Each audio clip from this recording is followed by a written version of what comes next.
আজ আমরা প্রথমেই দেখাবো নাজিরা বাজারে গরুর মাংসের দাম এবং গরুর মাংস দিয়ে পুরান ঢাকার ঐতিহ্যবাহী সব মজাদার খাবার এক পলকে দেখে নিন।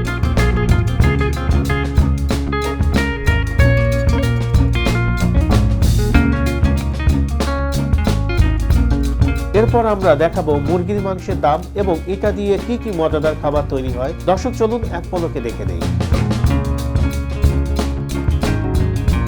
এখানে কত কিলো বিক্রি করতেছেন? 650। 650 গাভী গরু। বাজারে 2 নম্বর হয়, পুরান টাউন এটা এখানে 2 নম্বর হবে না।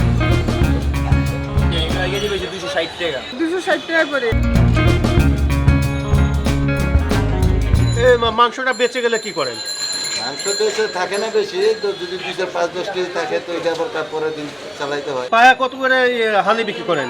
আপনার 1400-1500।